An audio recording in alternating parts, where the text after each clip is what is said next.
Welcome back, everybody, to this week's episode of Recruitment Uncensored. Luckily, I haven't just rolled out of bed today. I'm back. I'm 100% fighting fit again, luckily. Although I do look a mess, but I'm not ill. So, just as a disclaimer, back bright and fighting fit today. I am really excited today because I've got my first guest on. I think I've got my first Welsh guest, but not only my first Welsh guest, Jackie actually lives in the same town as me. We could even be in the same room, actually. We didn't even We could have. Perhaps we should have. I know, literally down the road. So I've got Jackie on with me today from Recruitment Juice. And today is all about how you can access, and I think this is amazing, government funded recruitment training, which I'm sure everybody wants access to, but we're going to come to it, but not everyone knows how to or what's involved. So I'm going to get cracking with the questions because we've got a lot to cover off today, and I want to make sure we give all of you watching as much info as possible. If you have got a question, chuck it in. We'll answer as many as we can.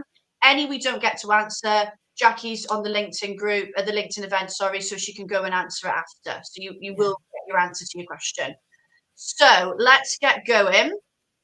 Talk to me, Jackie, about, because I don't know much about this at all, and as a trainer and a coach, it's probably pretty poor on my end, but how does funding training work for the recruitment sector, and how is it even delivered?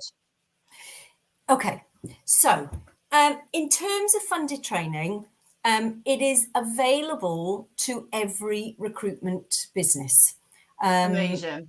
And it can be used, it's a brilliant way to attract and to retain staff. And the it comes under the apprenticeship scheme.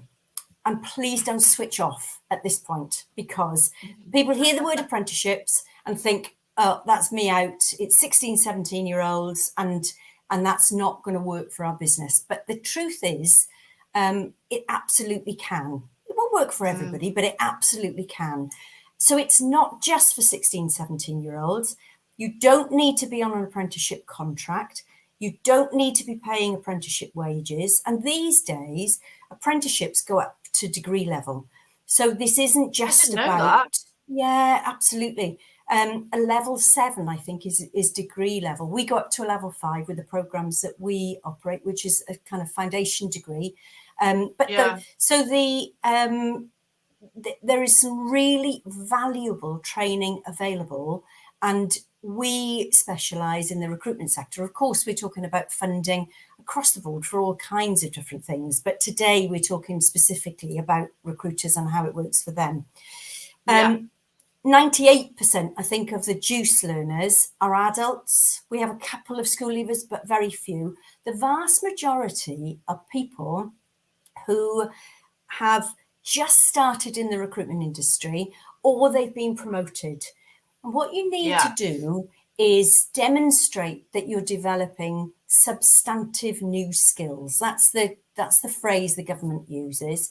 And if these programs mean that you are developing substantive new skills, then you can enroll and you can gain that funding. The funding is either 95% of the cost of the course, or if you pay into an apprenticeship levy, it comes directly out of that apprenticeship levy.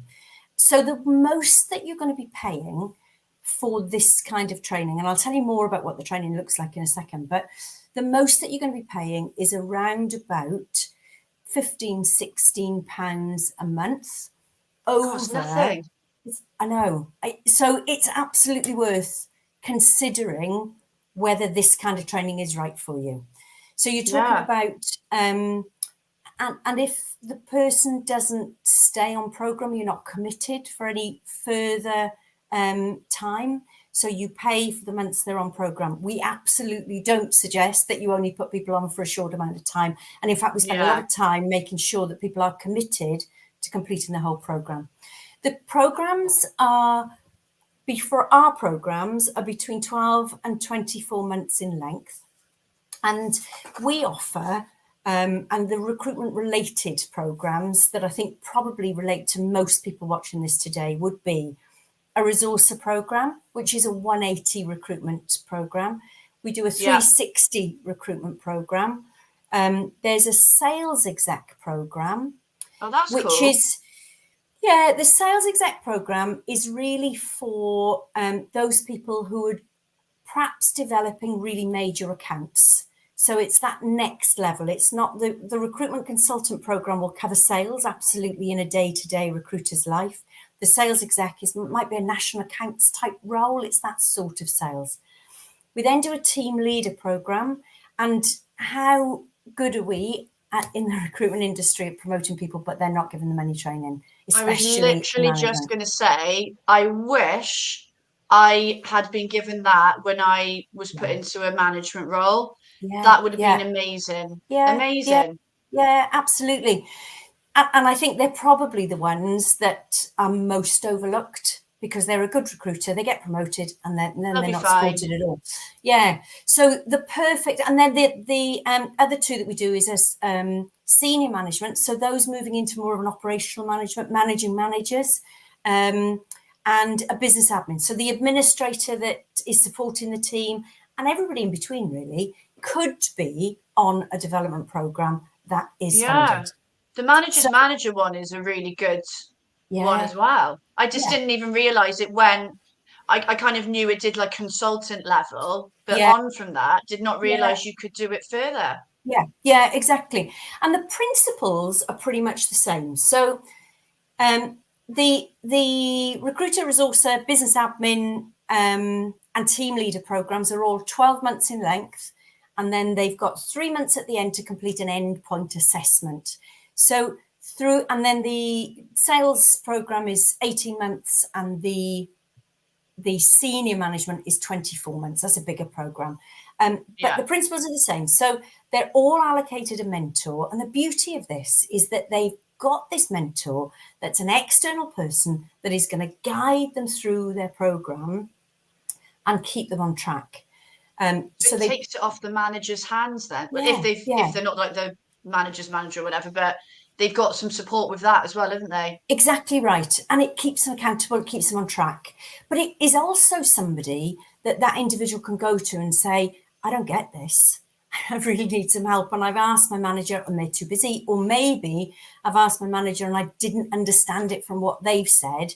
But can you help me? Because I still don't get it and I really want. So you've got that external Yeah. person. You know, how many times do we hear in any kind of training environment, the manager's been telling them till they're blue in the face something, somebody else comes in and suddenly it Had sits. this So exact conversation with a manager that I'm working with literally a yeah, couple of weeks ago, and it's like, look, don't. It's normal that this yeah, happens. It absolutely right.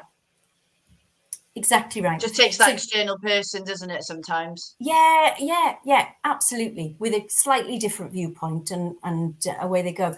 So they've always got the mentor. So through this program, they will be introducing topics to them.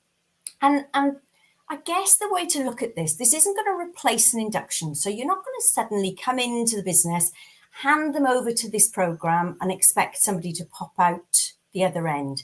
This is very much about a partnership with the business, the individual and the mentor to Yeah. build the skills. So they may take a different subject each month, break it down, that give them some reading material, give them some online learning to do.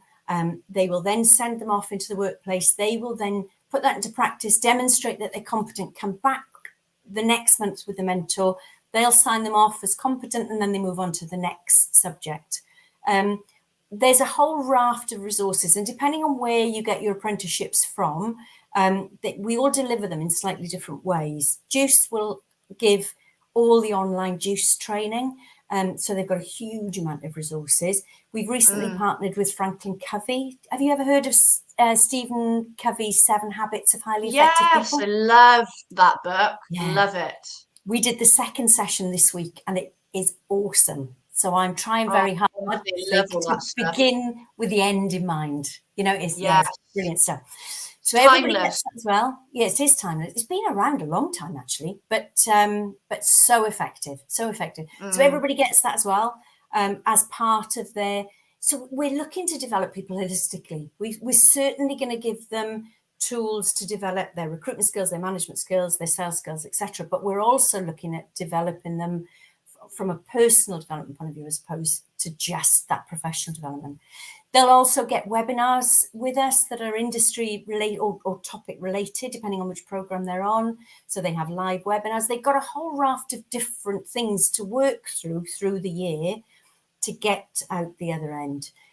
Which I think is important to highlight, because when I think sometimes, and I was the same, when you think of the word apprenticeship, yeah, and a qualification, you might think writing things, and yeah, like there's there's that, but there's yeah, also that, like you said, the holistic side to it as well, yeah, which is yeah, embedding that knowledge that they're gaining, that what's the word I'm looking for? I can't think. You know what I mean, don't you? It's kind yeah, of like yeah. giving that well-rounded approach, isn't it? Absolutely right. Absolutely right. I mean, they're really useful courses. They're really, really useful courses. So they go through the whole year, and then at the end, I know what I was going to say. I had an idea on the tip of my tongue then, and I forgot to say it. The other thing at the moment is the resourcer and the recruiter program, not just through Juice. This is the way the standard is. Currently, you also get your certificate in recruitment practice or certificate in recruitment resourcing, the industry known qualifications. We Yeah. deliver those through assignments, but they can also be done through exams if you'd rather.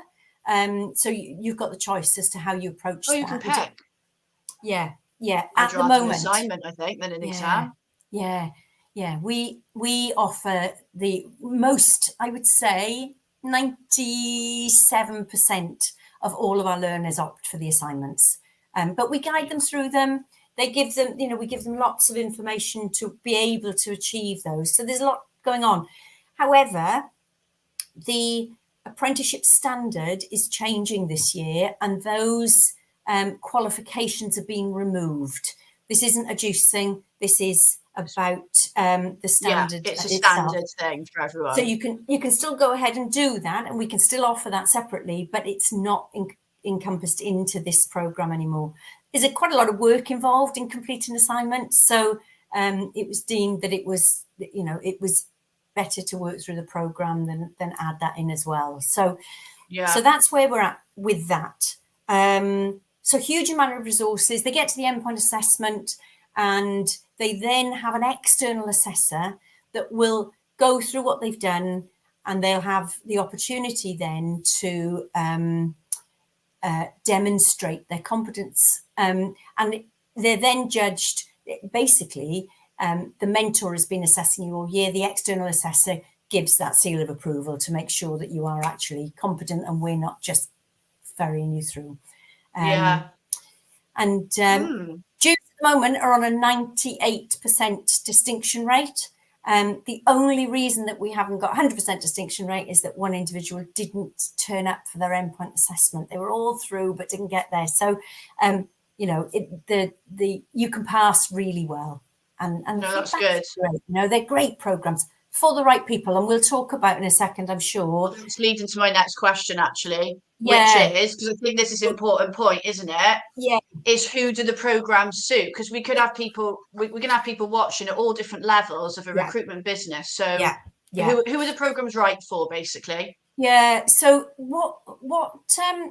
I talk to lots and lots of recruitment businesses, and we start talking about funding. We hear £16 a month, and people get really excited about it and say, brilliant, I'm going to put all my recruiters on it. That's not the right thing to do. And there's lots of reasons why not. Ultimately, they need to be developing their skills through this program. One of the biggest complaints I think about apprenticeships, full stop, whoever you talk to in whatever sector, is it was just a tick box exercise. We don't want to deliver a program that's a tick box exercise. What we No. want to do is develop people. So if you've been in recruitment for 2 or 3 years, it's going to be a tick box exercise because you've just got to demonstrate you're competent, but you already were. So you're not Yeah. building on those skills. So what the ideal scenario, if we take the business admin, the resource of the recruiter programs for a second, they come into your business, they might have been with you for the first 3 months. You've got them through their induction. They may have passed their probationary period at 3 to 6 months, whatever you decide. And at the end of that, you then say to them, well done. Are you enjoying yourself? Is it going well? We would now like to invest in your development further, and we would like to put you on this program. From a business perspective, big tick, you've got something else to offer them to continue to develop them. The individual feels valued, they've passed and they've done so well that the business is prepared to invest in them. And you then have this ongoing program to continue that support. Businesses are very good at inductions. And then they say, okay, you're through your induction, off you go. And there isn't anything then to replace it. So that, for that level, it's the perfect program. They've still got loads to learn, but they're not so competent that it's teaching them to suck eggs. Yeah, and then it becomes less of a motivator to do the work. People don't want to do it. Yeah. No, whereas, like you said, that ideal target criteria there. Like, and it's a lovely thing to offer somebody when they maybe do pass their probation. It's a little, they feel like they're getting somewhere, they're progressing, they're having steps up the business and stuff like that. So it's a nice way to introduce it, isn't it? Yeah, absolutely. And then for those management programs, if you've got somebody that you might even start by giving them one person to mentor. They need to be doing the job, but they don't need to be doing a big job. So if you're going to move them into that first line, that first team leader role, you could start them on program then, so that by the time they've got a big team, they've already covered all the fundamentals of management that otherwise they'd be, hoping to goodness that they can survive their first year. It's often the hardest leap too, isn't it? Especially if it's your colleagues that you're now managing. So to have that external support is brilliant. So that can come in as soon as you've been promoted, or even just a bit before, as long as you have somebody that you're responsible for. Sorry? If you introduce it just before as well, it acts as a bit of it would give you, I know it would have given me a confidence boost, to know I've already started kind of learning about it and getting to grips with it. Yeah, absolutely. And then likewise, those managers that are then stepping up into perhaps a regional role or something like that further investment. So people who are relatively new to their role, that's the bottom line.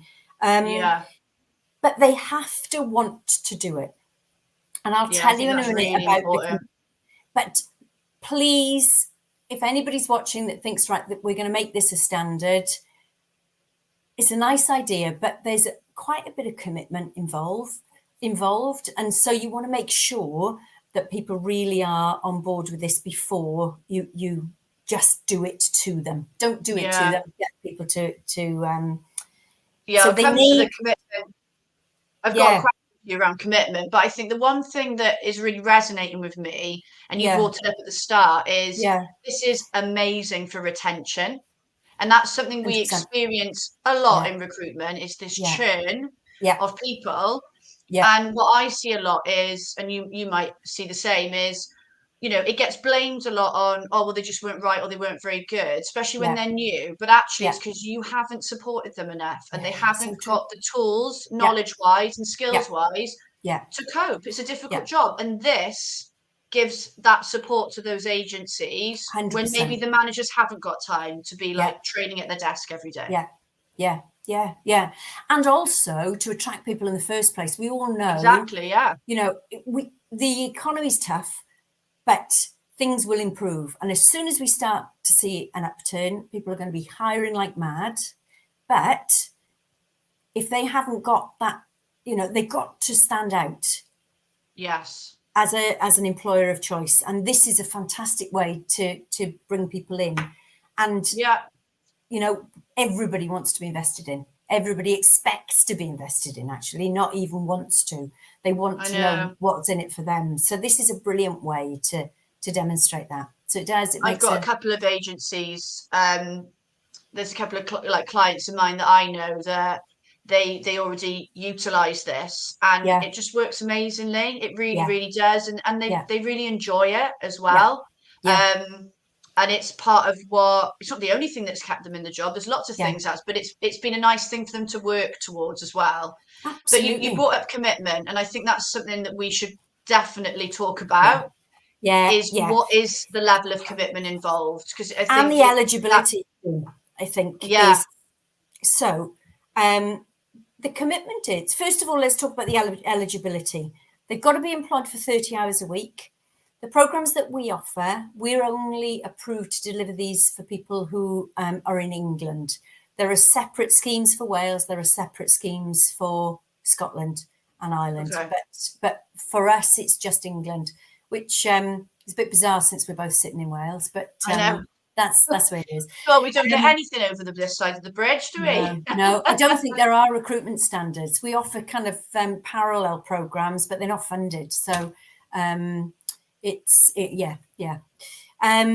They also, and the biggest sticking point for us is that they have to have maths and English GCSE grade C or level 4 and above, and be able to prove it. So they either Really? need to find their certificates.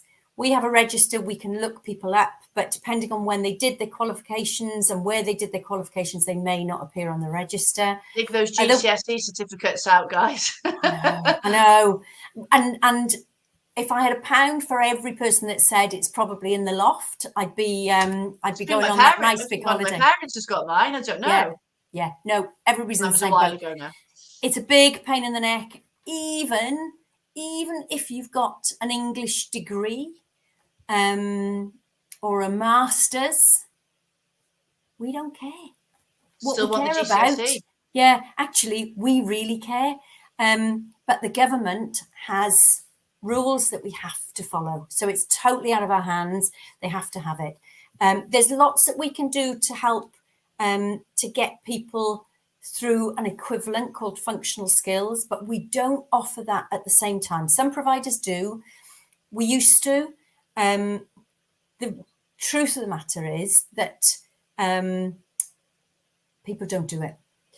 It's an awful lot of extra work. They're not motivated generally to do it. And so we've ended up saying, no, if you really want to do the recruitment program or the management program, please go away and get your maths and English functional skills first and then come back to us.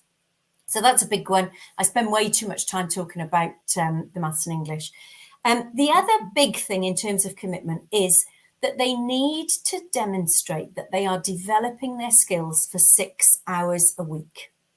Okay. And they need to keep a log of this to show that they're developing their skills. So there is absolutely a commitment involved. Now, when we say developing their skills, that doesn't mean that they shut themselves away in the back office. It could be that they're doing any of the work that we've given them. It might also be that they're doing training that you as a business are providing. It could be that you're shadowing somebody. It could be that you're going on a meeting and being critiqued and getting feedback. So it's fairly easy, fairly straightforward to demonstrate it. So there's a lot that can go towards that 6 hours a week. But what we can't do is if the individual isn't continuing to develop their skills, we have to remove them from the programme because we can't keep taking funding from the government if they're not learning. So it's a really important question to ask yourself. Have they got that 6 hours a week development time now? But also, have they got it in 9 months' time when suddenly it gets really busy? And whilst you might have the scope to do it now, are you still going to commit to that at the end?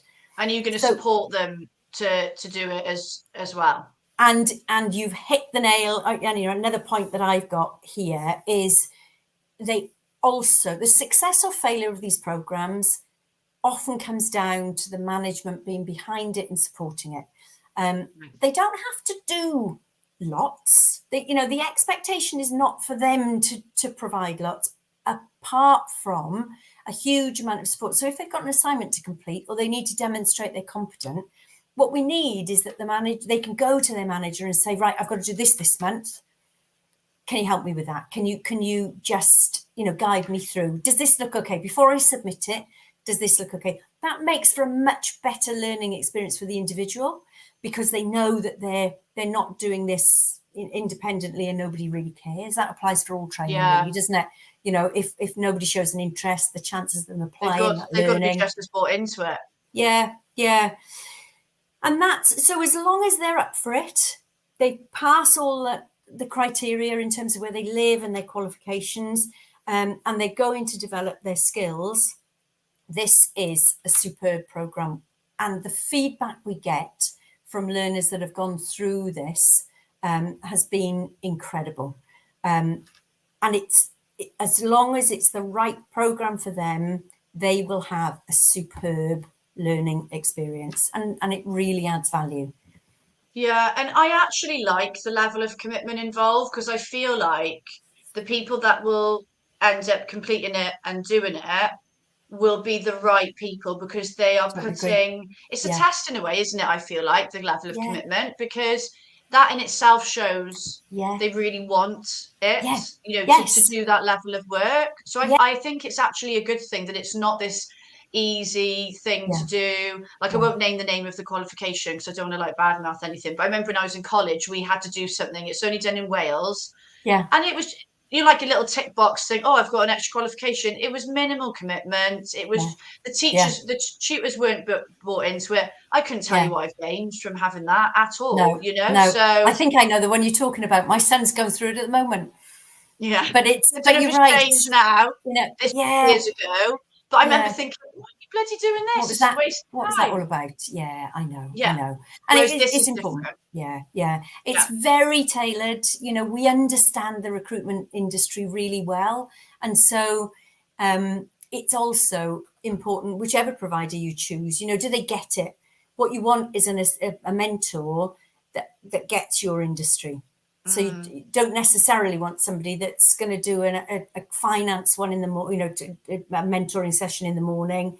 You know, I don't know how broadly they spread, but, you know, carpentry and then recruitment. Oh yeah, okay. You know, it then becomes a tick box exercise, and that's not what we want.